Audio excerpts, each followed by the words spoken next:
মা বানিয়েছে হচ্ছে হোমমেড মাথার তেল। একটু মালিশ করতে হয়, আমি একা লাগাতে পারতাম কিন্তু এই হচ্ছে মার কাণ্ড কারখানা। স্কিন কেয়ার টিপস, ঠিক আছে, মানে মুখে মাখার জন্য একটা হোম রেমেডি।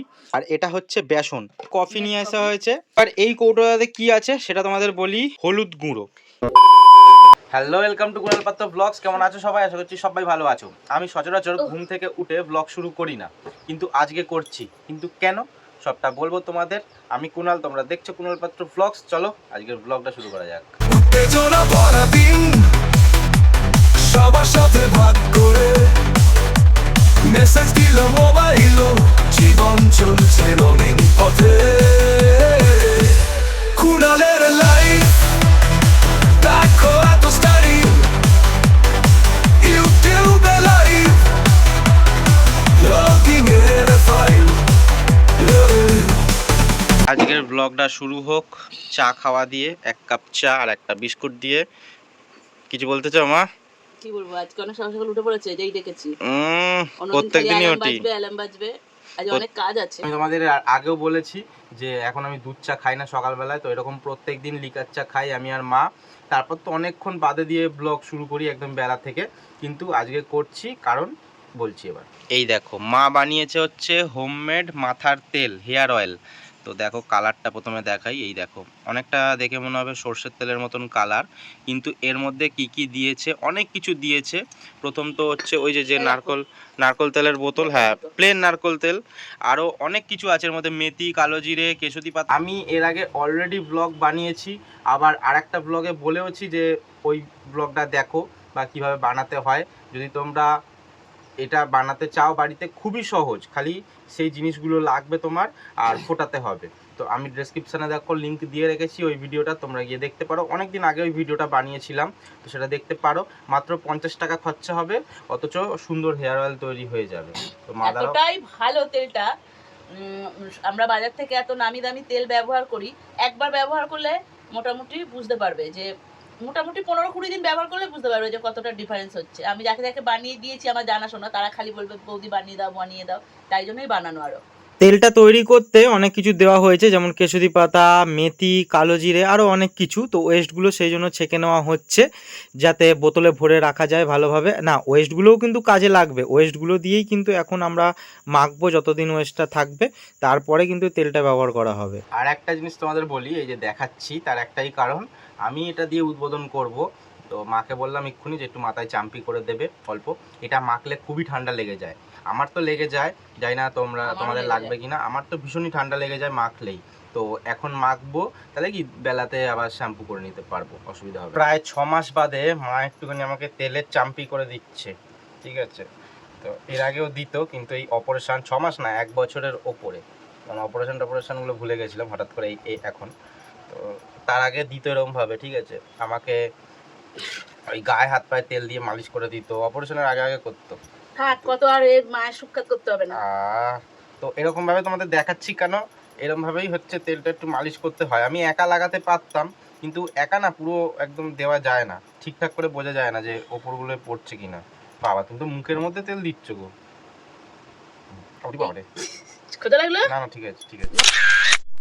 এখন ফিশ পন্ডের পাশের গাছগুলো একটুখানি কাটবো, অনেক বড় বড় হয়ে গেছে, অনেক দিন কাটা হয়নি। এর আগেও তোমাদের দেখিয়েছিলাম, কিন্তু তারপর থেকে কাটা হয়নি, অনেক বড় বড় হয়ে গেছে। এখন একবার কেটে দিই, তাহলে পুজোর সময় বেশ দেখতে ভালো লাগবে। তার আগে আমি একবার তোমাদের দেখিয়ে দিই কোন গাছগুলোর কথা বলছি। দেখো এই গাছগুলো কত বড় বড় হয়ে গেছে, দেখতে পাচ্ছ। পুরো আলোও ঢুকছে না এর জন্য, জলে বেশি শ্যাওলা হয়ে যাচ্ছে। আজকে জলটাও একটুখানি পাল্টে দিলাম, এই যে চকচক করছে, রোদ্দুর পড়ছে। তো যাই হোক, এই গাছগুলো একটু ছেড়ে দিয়ে, যে কাঁচি নিয়ে নিয়েছি। এই গাছগুলো দেখতে ভীষণ সুন্দর, বেশ লাল লাল হয়। কিন্তু তোমাদের এর আগের ব্লগে আমি বলেছিলাম এই গাছগুলোর একটা উপকারিতাও আছে। তো যারা জানো না তাদের জন্য আবার বলে দিই, যদি তোমার কোনো জায়গা ধরো কেটে যায়, তুমি মলম লাগাতে পারছো না বা তেমন কোনো মলম তোমার ঘরে নেই, তুমি কিন্তু এই পাতা তুলে রস করে দিতে পারো সেই জায়গায়, তাহলে কিন্তু শুকিয়ে যাবে। এই হচ্ছে মার কাণ্ড কারখানা, যেখান সেখান পারে গাছ বসিয়ে দেয়। এই স্থলপদ্ম ডাল যে কাটা হয়েছে এখানে বসাচ্ছে, দেখো এখানে বাঁচবে ধরি, বৃষ্টি হয়েছে বলে মাটিটা আছে। রোজ দিন জল দেবো।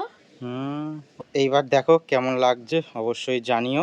গাছগুলো খুব সুন্দর লাগছিল, বড় বড় হয়েছিল, কিন্তু এইবার যে কাটলাম, এবার সুন্দর সুন্দর ডাল বেরোবে, ছোট ছোট ডাল বেরোবে, লাল হয়ে থাকবে, দেখতে ভালো লাগবে। আর দেখো কত ডাল। মা, এই গাছের ডালগুলো রাস্তার ধারে টারে ওইসব জায়গায় বসিয়ে দিলে বেশ ভালো লাগবে না হলে? নিজের বাড়ি সাজাতে পারছে না, রাস্তা সাজাচ্ছে না। হ্যাঁ, নিজের বাড়ি সাজা আগে, রাস্তায় তো আরে বাড়ি তো সব সময় সাজানো যাবে 365 দিন, রাস্তায় তো সবাই যত্ন করবে। ওটাই হচ্ছে কথা। চাললে ফেলে দিয়ে দে। এখন ওসব বাঁচবে না, বৃষ্টির সময় হলে বাঁচতো, এগুলো একটু জল জল না হলে বাঁচবে না। মানে তুমি যদি এই ডাল বসালে বেঁচে যায়, কিন্তু একটু জল জল থাকতে হবে, মানে জলা ভাব, ভিজে ভাব থাকতে হবে, তাহলে লেগে যাবে। শুকনো জায়গা হলে বাঁচবে না। চুল যত্ন করার সুন্দর একটা টিপস তোমাদের দিলাম, আশা করি তোমাদের টিপসটা ভালো লেগেছে। এইবার দেবো স্কিন কেয়ার টিপস, ঠিক আছে? মানে মুখে মাখার জন্য একটা হোম রেমেডি। এটা আমিও মাখি, মাও মাখে। তোমার ফেস ওয়াশ অত দাম দিয়ে কেনা, আর ফেস ওয়াশ অত কাজও করে না, এটা বেশ ভালো লাগে। আমি তেমন কিছু মাখি না, মুখে সাবান টাবানও মাখি, কিন্তু এইটা থাকলে মাখি। শেষ হয়ে গেছিলো তাই বানানো হচ্ছে, তাই ভাবলাম তোমাদের দেখাই। মা এই যে বসে পড়েছে সব নিয়ে, দেখতেই পাচ্ছ। তো এই কৌটোটা হচ্ছে আমাদের বাথরুমে থাকে, এর মধ্যেই সব রকম মেশানো হয়, দেখতেই পাচ্ছ। কফির পাতা নেওয়া হয়েছে, আর এটা হচ্ছে বেসন, এই যে মা বেসন দিচ্ছে। আর একটা এই যে কফি নিয়ে আসা হয়েছে, সেটা তোমরা মানে মনের মতন করে মেশাবে, এটা যে এরকম না যে এটা মেশাতে হবে ওটা মেশাতে হবে। তো দেখো ভালো করে মা মিশিয়ে নিচ্ছে। এইবার এই কৌটোটাতে কি আছে সেটা তোমাদের বলি। এটা হচ্ছে চালের গুঁড়ো, নর্মাল চালেরই গুঁড়ো, সেই পিঠে করতে লাগে তখন চালের গুঁড়ো মা করে নিয়ে এসেছিলো, ওই চালের গুঁড়ো। এইবার চালের গুঁড়োটা কেন মেশানো হয় বেসনের সাথে, তোমরা হয়তো সবাই জানো, ছেলেদের মেয়েদের সবাইকে বলছি, বেসন মুখের মাখার জন্য ভালো। তো এইবার হচ্ছে চালের গুঁড়োটা হচ্ছে স্ক্রাবারের কাজ করে, মানে একটু দানা দানা থাকে তো, মুখে ঘষলে নোংরাগুলো উঠে যায়। আর ব্যবহার করা হবে হচ্ছে হলুদ গুঁড়ো, এটা একটু ভালো উন্নত মানের হলুদ দেবে। হ্যাঁ, একটা ন্যাচারাল হলুদ পাওয়া যায়, যেটা মানে একদম অর্গানিক হলুদ, ন্যাচারাল না অর্গানিক। তো অর্গানিক হলুদটা ইউজ করবে। এটা আমরা ইউজ করছি কুকমির হলুদ, মানে এর আগেও কুকমির হলুদই ইউজ করেছি। অর্গানিকটা বারবার বলা হয় যে আনবো, কিন্তু আনা হয় না। এই জাস্ট 4টে জিনিস মেশাবে। হ্যাঁ, এর সাথে আরেকটা জিনিস মেশানো যায়, সেটা কি বলো মা? চিনি। মা চিনিটা মেশায়, কিন্তু চিনি আমার একদম ভালো লাগে না। চিনিরা মেয়েরা চিনি দিতে পারো, ছেলে আমি মানে মাকে এইসব চিনি টিনি ভালো লাগে না। তো এর সঙ্গে মেশাতে পারো একমাত্র হচ্ছে মুলতানি মাটি। মুলতানি মাটিটা দিলে বিভৎস একদম সুন্দর হয়ে যাবে, বেশ অনেক নোংরাগুলো চলে যায় মুখ থেকে। তো এটা একটা, এবার অনেকে কিছুই মাখো না মুখে, তাদের ব্যাপার আলাদা, কিন্তু যারা ফেস ওয়াশ ইউজ করো বা কিছু, তাদের ফেস ওয়াশের থেকে বলবো এইটা ভালো কাজ দেবে। আর কিছু বলতে চাও মা? না, পুজোর আগে সবকিছু হচ্ছে, চুলের বাড়ি পরিষ্কার হচ্ছে, স্কিনের কেয়ার সবকিছুই হবে। এবারে পুজোটা তেমন কিছু নেই, এবারে আনন্দ নেই, কারুর মনেই আনন্দ নেই, তবুও মা আসবে ওই তারই উপলক্ষে আর কি এগুলো করা, আর কিছুই না। মনে কেনাকাটা সেসব আর কিচ্ছু, এবারে আমরা কিচ্ছু কেনাকাটা করবো না। এবারে আমাদের পুজো একটা ভাব থাকে কেন, সেটা হচ্ছে একদম বাড়ির সামনে পুজো, সেটা তোমরা জানো যে বাড়ির সামনে ক্লাবেই পুজো হবে। তারপর আমাদের বাড়ির থেকে যায় হচ্ছে সপ্তমীর ভোগ, মা যেটা রান্না করবে, তোমাদের ব্লগে তো অবশ্যই দেখাবো। আগের বারের ব্লগও দেখতে পারো, সপ্তমীতে ব্লগ করেছিলাম, তো সেটাও দেখতে পারো, আর এবারেও করব। তো এটা একটা পুজোর সঙ্গে আমরা অনেকভাবে জড়িত। পুজো, মা তো আসবে, পুজো তো বন্ধ না, আর আমাদের ভোগ যায় একটা, আমরা অনেকটা পুজোর সঙ্গে জড়িত থাকি। সেই জন্য পুজোয় তো প্রতিবাদও হবে, আন্দোলন হবে, কিন্তু তার পাশাপাশি এইটাও দরকার আছে। দেখো কেমন টাইপের কালার হয়ে গেল, সুন্দর একদম কালার। এবার এটা একটু হাতে করে নিয়ে অল্প একটুখানি জল দিয়ে গুলে তুমি মাখতে পারবে। কালারটা দেখো, এই যে এটা হচ্ছে কালার। আজকের ব্লগটা মাকে দিয়ে শুরু করেছিলাম, মাকে দিয়েই শেষ করছি। আর আজকের ব্লগে এরকম ভাবেই শেষ করছি, দুটো রেমেডি তোমাদের দেখালাম, আশা করি তোমাদের ভালো লাগবে।